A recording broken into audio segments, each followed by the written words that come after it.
Mm-mm-mm.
All right.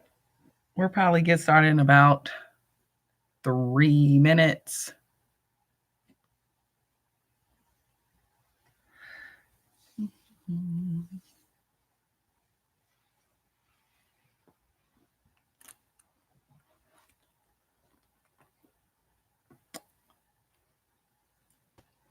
And I am sorry to see that, Patty.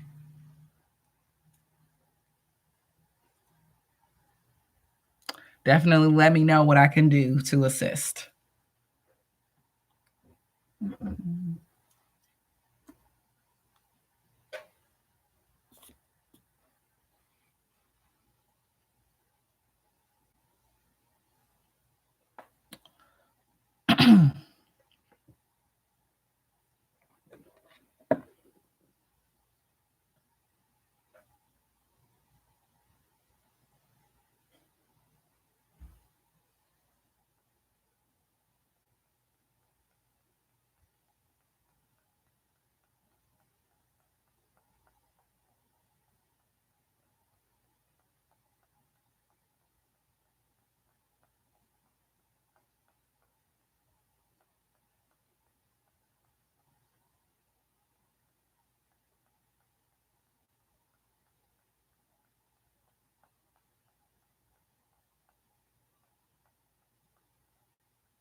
Okay, 6:29.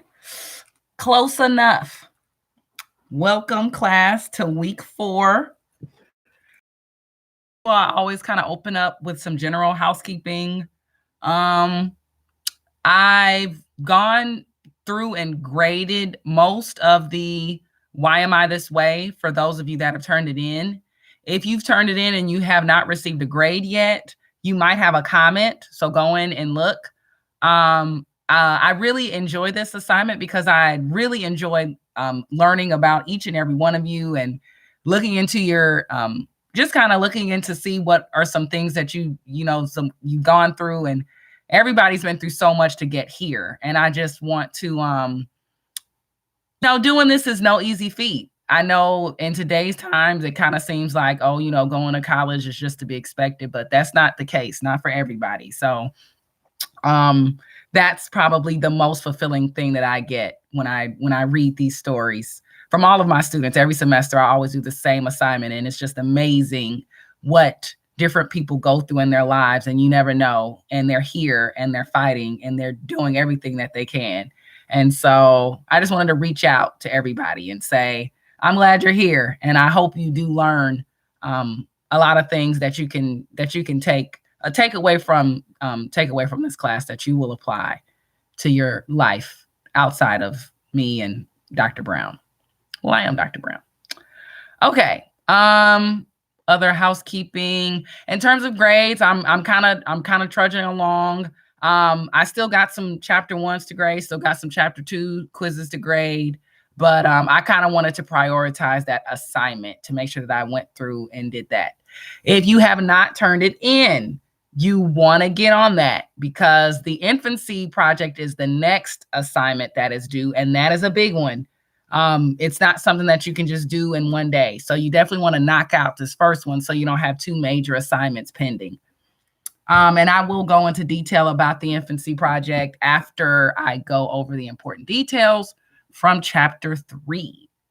Again, about when you take quizzes, if you do make spelling errors or different things like that, I will go back and look at it. So you don't necessarily have to email me. I'll always go in and double check. Now, if you've noticed that I've graded it and I missed it, then email me, because that means I forgot. And about forgetting. So with the Why Am I This Way, when I do a lot of grading on my phone, and for whatever reason, no matter what the points I put in, it always kind of defaults to 25. So if you check your Why Am I This Way and it's graded a 25 out of 50, but your rubric, you got all fives on the rubric, email me because that's a mistake. But for whatever reason, I always have to kind of double back. And sometimes I forget to double back and fix it as the grade that it should be. Because it should be whatever it is, your rubric score, and then I'll just multiply it by 2. Another housekeeping. The peer review. I keep getting emails about the peer review. So this is the last time that I'm going to address the peer review setting. From this point forward, if you email me, I'm going to refer you to these videos because this is now like the 3rd or the 4th time that I'm having to talk about this. The peer review setting is the safest way to make sure that you comment on your designated 2 people. Now, if you don't do peer review setting and you comment on 2 people and I give you 10 points, then just ignore the peer review setting. I don't know. I don't care. You've already gotten your 10 points. You can move on. But if you claim to have commented on 2 people and then I said that you didn't, that means you probably didn't go through the peer review setting. So for the last time, if you're still struggling with this, just wait and have the peer review setting send out the 2 people that you're supposed to respond to. It won't do that until after the due date. But remember, you don't get for the due date anyway, so that doesn't really matter. Now, it's the last time that I'm going to talk about the peer review setting. It's not that big a deal. Just go with the flow, and when it lets you know to comment on 2 people, comment on 2 people. No harm, no foul. Okay, now I think I've covered some housekeeping stuff, and now I'm going to kind of get into the meat of chapter 3. So chapter 3 will definitely talk a lot about the biology and the science of childbirth. And I'm letting you know now that is not the primary focus. We're mainly gonna touch on some important milestones as it pertains to, what women go through, as they raise, a child. And so just kind of different things to be healthy, different things like that. But we're not going to really go deep into the science. Okay, so, all right, so in chapter 3, it's going to open up with 2 very important tables. So there's going to be tables 3-2 and tables 3-3. Now in tables 3-2, it's going to go over some very important milestones of development. And this is all prenatal. So it's going to go through I think the milestones of development, either inside and outside of the womb. But either way, that's a very important table. And then the table 3-3, the infant mortality rates in regions of the world. Now, the reason why I included this table is because I wanted us to really see how different it is to give birth all around the world. So when you look at that particular table in the back of your mind, I want you to always be thinking about why are there discrepancies? And when you notice the regions, you'll notice that there are very specific regions that generally have the issues with infant mortality. And so again, whenever you read, it's very important to contextualize. So just kind of think about, why would infant mortality be really low here, but then really high here? What is the difference in the government? What is the difference in their history? What is the difference in, are they colonial power? Are they not a colonial power? So I always want you guys to think about that whenever we read or whatever we talk about, but I especially want you to think about that as you go over table 3-3, and it talks about the infant mortality rates. Okay, next it's going to talk about the maternal age. So part of the reason why I want us to focus on this is because a lot of times, whenever you think about maternity age, you generally always think about the end point of maternity age. So we always talk about, when it's too late to have a child. But a lot of times in doing that, we ignore that sometimes well, obviously, it's also too early to have a child. But those are conversations that don't usually come up when we talk about um, um, when we talk about sexual education, when adolescents are introduced to, sexual education in middle school, they don't really talk about, why childbirth at an early age is, it's really tough. And when you read this chapter, it's gonna give you some reasons, and some reasons that you probably thought about, but then other reasons that you probably had not thought about. And so on your quiz, I do have a question where I speak specifically to maternal ages on both ends of the spectrum.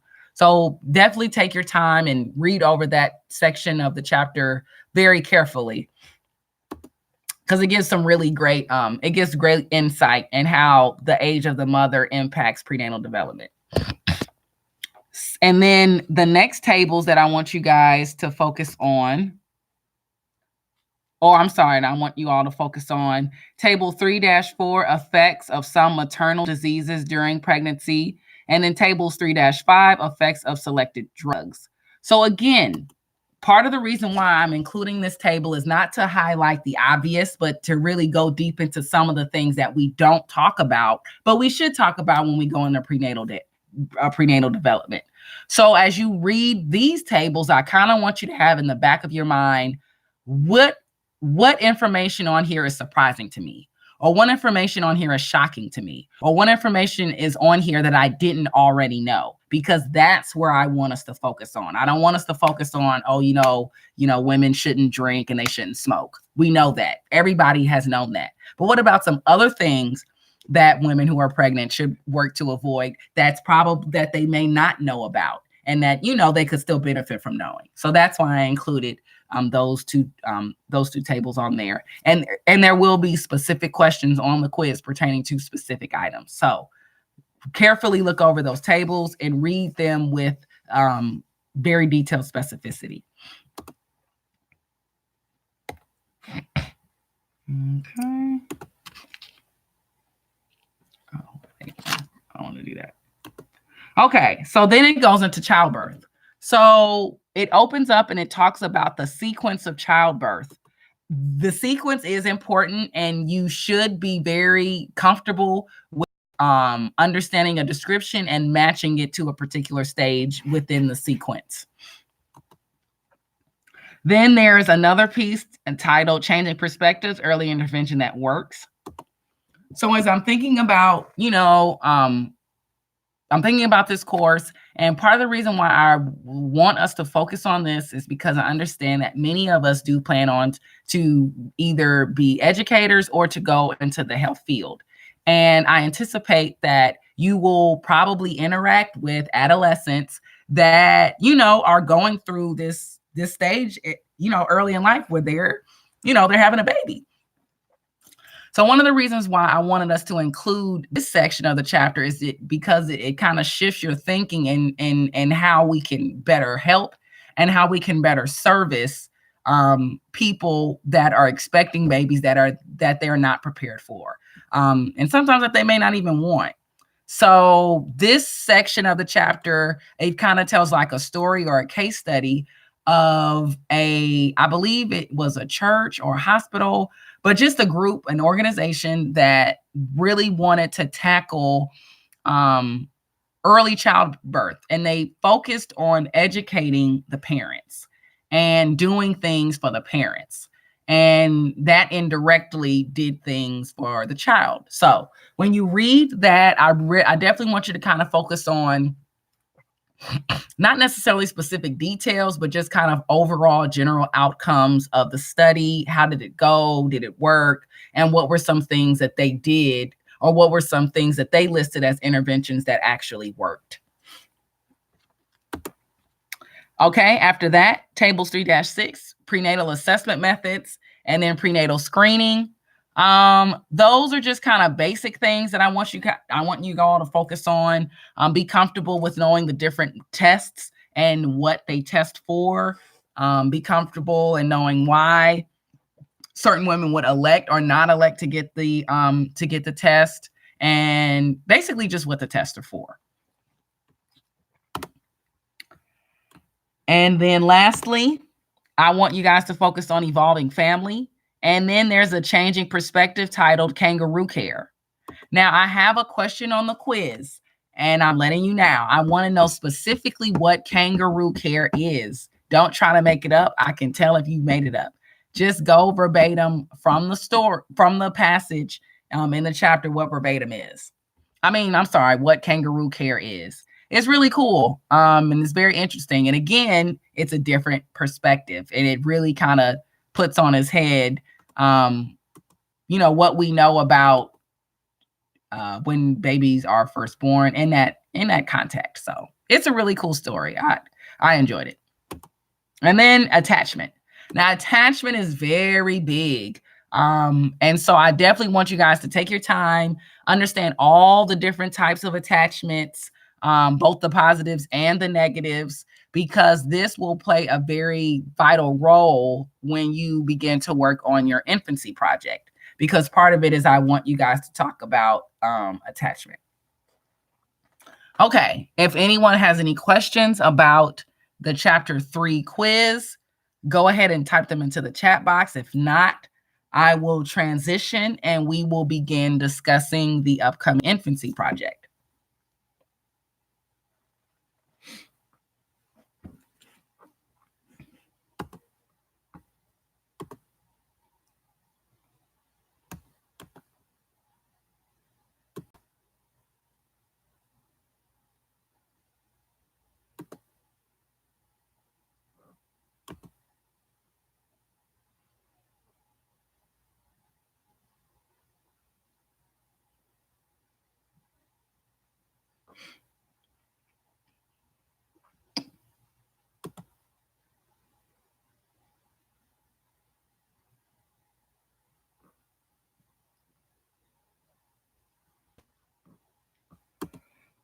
Okay. So, if you want to go over and head over to Canvas, I'm going to be kind of toggling back and forth, and I'm going to read directly from the assignment page in Canvas. It is open, so you can turn it in as early as you want. The official due date is February 16th. But again, like I said, you have up until then to work on it. So you can turn it in early or you can get started. Okay, so it opens up, it says create a PowerPoint or other online presentation tool. Most people do a PowerPoint. I have no problem with PowerPoint, but if you know of something else other than PowerPoint, then, feel free to do that. But like I said, most people do a PowerPoint, and that's fine. That illustrates major themes that emerge during infancy. Please include a discussion about factors that influence infants' attachments with their caregivers, as well as the different types of attachments. That is big. So that's one. You should spend a great deal of time talking about the attachments. Secondly, it says factors that influence infants' brain and cognitive development. Okay, so that's 2. You should spend some time talking about the cognitive development, as well as key factors that influence infants' physical and social development. Okay, so you should talk about attachments. You should talk about brain cognitive development, physical development, and social development. Now, I always get, well, how many slides do I need? How many slides do I need? I don't know how many slides. You determine how many slides you need because you know your voice better than I do. Now, that being said, obviously, don't try to cram everything onto 2 slides. Take into consideration when you're building a PowerPoint, you don't want to have overload where you just have a bunch of texts. And so, with that being said, if you scroll down to the rubric, I have a very detailed rubric on what you can follow in order to, get the number of points that you want to get. So as we look at information and balance, it says right here what it would take to get 5 points. 10 to 30 words per slide, And then the next one, it kind of goes up. All right, so now you have 8 to 40. Then the next one, you have 6 to 45, then so on and so forth. So you definitely want to be mindful of your words on the slide. Okay, graphics and language. Again, I include details on every single stage so you know what it would take to get 5 points. Topic depth, same thing. Presentation style. Okay, so with your presentation style, this leads me to the second piece of this assignment. You will need to record yourself presenting this as if you were in front of the class. So that means when you present, it should look kind of like how I present to you guys every single week. When I talk to you guys, I look, for the most part, I look at the camera. I'm not necessarily looking down and I'm not reading off the slide. You see my face. That is what I would like to see from you. Now, in the past, I've had students where they present and then their PowerPoint is in the background. That's fine. I've had things where I didn't see the PowerPoint at all, and I just saw students' face and they were talking through it. I'm assuming they had the PowerPoint on their screen and then they just kind of recorded with their webcam. That's fine as well. What's not fine is the PowerPoint and then you talking over it. That's not fine. What's not fine is you laying in bed and you're kind of reclining in your pajamas and you're talking into your phone. That's not fine. What's not fine is you having your phone underneath your chin and I see up your nose and that's your presentation. That's not fine either. Yes, I have all of these things actually happen to me. I receive presentations like that. So that's why I'm letting you guys know what's fine and what's not fine. Now, in terms of how you're dressed, you don't necessarily have to be dressed in business casual, but don't be in your pajamas either. So yes, there is a gray area and I trust that we will all find the appropriate gray area. Next, it says, submit the PowerPoint and the presentation as separate links. Okay, so when you go to submit this, there's going to be like a text box where you could add a comment, and then you have to upload your presentation. So I'm going to limit it to you can either upload a PowerPoint or you can upload a PDF. Don't attach the movie. The reason why is because I don't want to have to download something onto my computer and jeopardize my computer to view your assignment. If you do everything through Canvas, I don't have to download anything and I can still view whatever it is I need to view. That's why I just tell people to record yourself on YouTube. It's free, it's cheap, it's easy, and you can do it on your phone. So usually what I say is if you upload it to YouTube and then you just copy and paste the link that you uploaded it to. If you have technical difficulties and technical issues, or if you're not the most technical savvy person, please don't wait until the last minute to do this assignment because you're going to do it and then you're going to get tripped up on the video part. I will not grade your assignment if I don't have a video presentation. And I want to make sure that everybody is clear on that. You need a video presentation. It is required to even be considered for a passing grade for this particular assignment. Okay, a rubric is attached. Please refer to it before starting. You can turn in this project as soon as possible. Like I said, it has a very detailed rubric where you can see exactly what you need in order to get 5 points in every category. And then score on the rubric will be multiplied by 2 for gradebook. This is a maximum of 50 points. So, I will multiply whatever it is you get times 2, and that's your grade. Now, historically, where people fall short, they usually fall short because they forget a conclusion slide, which that is in the rubric. It does say conclusion. And people usually fall short because they have way too many text on the slide and not enough pictures. Or their pictures don't make sense. And they just kind of, haphazardly apply pictures that don't really go with the mood of what's going on. Now, in my previous class, I had students that actually included video clips of, babies at different stages. So like if they were parents, a lot of times they would include, video clips of their children or, their siblings who they babysit, whatever. If you want to do that, that is totally fine. But again, if you do that, reference a link via YouTube. It should not be something that I have to download because if I have to download it, I'm not going to download it. And then it will be like I never even took the time to watch it. So when all else fails, if you want me to watch a video, upload it to YouTube or some video hosting site like that. Don't upload it straight from your computer. The file will be too large and it won't work out. Okay. I think I covered everything in regards to this assignment. This assignment will lock March 12th. So that's pretty much around kind of like what I said for spring break. This is one of those assignments. If you don't have it done by spring break, it's just going to be a 0. Or if you did it and you don't have a video, it'll be a 25. So you will get some points, but it'll just be a failing grade.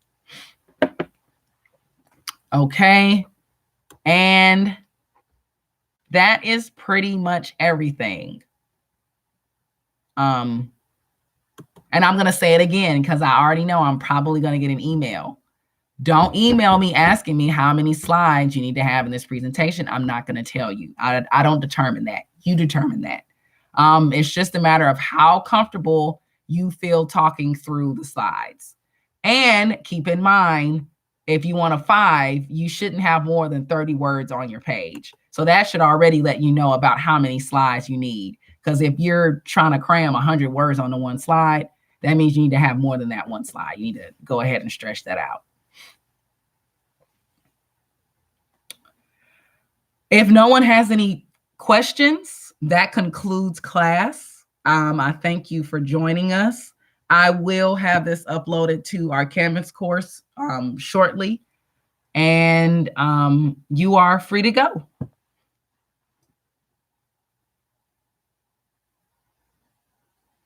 Next week, let's see what's coming up next week. I think next week is going to be a big class because I'm going to go through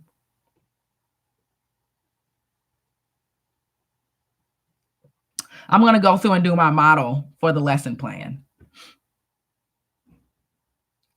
Because I know that's something that I want you guys to make sure that you have enough time to practice. So next week will definitely be a very important class. If you don't attend it live, it's definitely one that you want to make sure that you watch all the way through, because I'm basically going to go through and model a whole entire lesson plan. And that will be, very beneficial for the next 3 assignments that you have, because they're basically all lesson plans.